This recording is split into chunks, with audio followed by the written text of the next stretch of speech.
Welcome to the Oz Corner, where we will take a look at some of the cinematic gems that Australia has produced.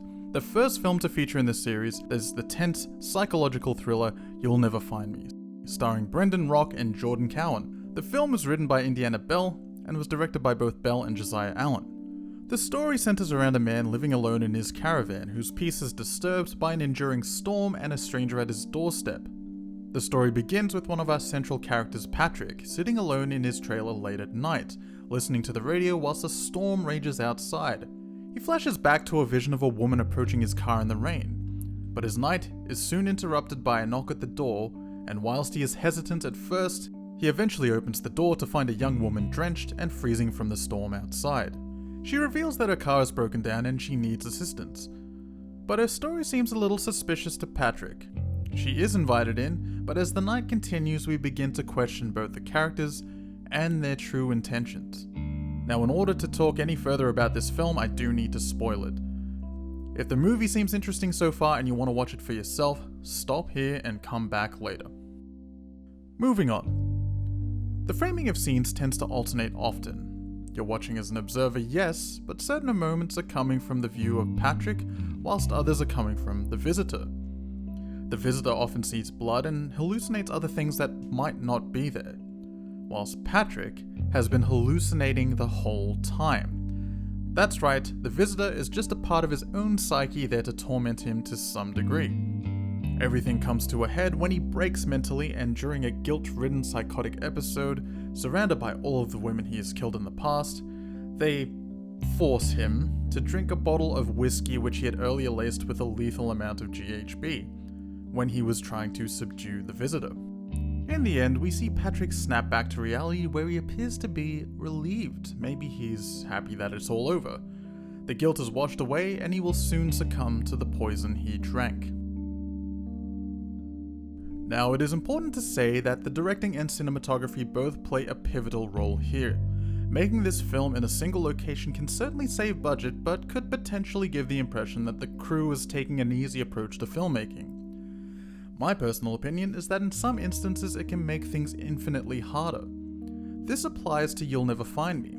The filmmakers didn't simply make a lazy film on a low budget in a single location. There was foresight into how the story would play out, and how the audience might follow along.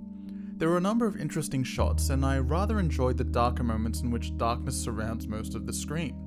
But the intensity of the film and the dialogue couldn't have worked without such planning.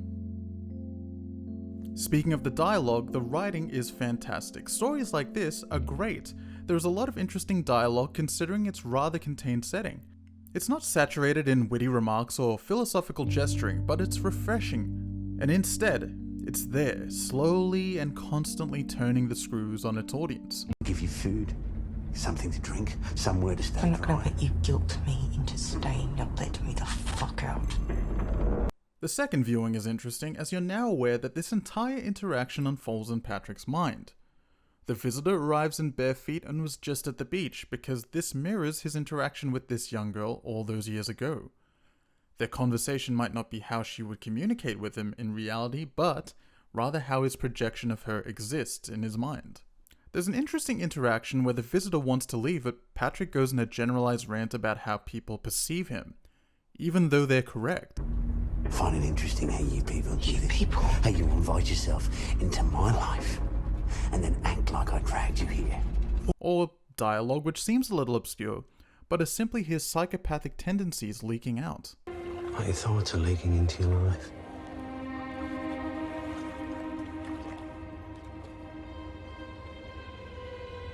In the end, you don't want to be awake or asleep. I'm going to combine the score and sound design together because they are perfect. There is not one thing that needs to change. The use of a primary song which ties his first kill into the whole interaction plays very well. In many instances, the music even takes a back seat to allow the sounds to shine.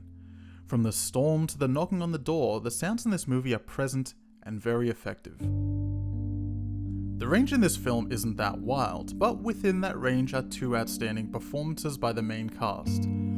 The visitor, played by Jordan Cowan, is a mysterious and compelling figure. As a viewer, you are constantly shifting between empathy and suspicion. She's cautious, but also flashes up quick smiles constantly. It comes off as fake reassurance, but might be more closely tied to the original victim feeling uneasy and resorting to uncomfortable laughter or smiling, as the feeling of being in danger becomes more apparent. Brendan Rock as Patrick is a supposedly well-meaning man but is clearly troubled, the storm being a proxy to his guilt perhaps. Patrick spends a lot of his time early on trying to make the visitor feel at ease in his home. Eventually you find Patrick's suspicion of the visitor is not that the girl is up to no good, but she has judged his character and is being fake nice to him.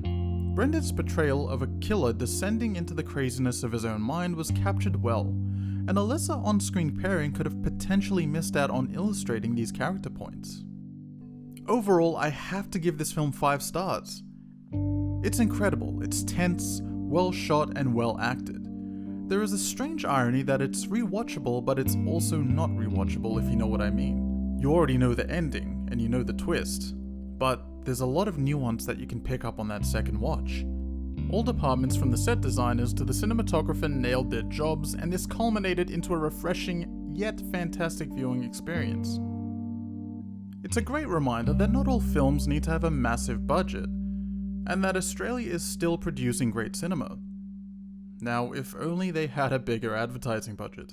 Thank you for checking this video out. I'll be doing more Australian films as well as international ones in the coming months, so stay tuned. Until then, have a great day, and I'll catch you in the next one.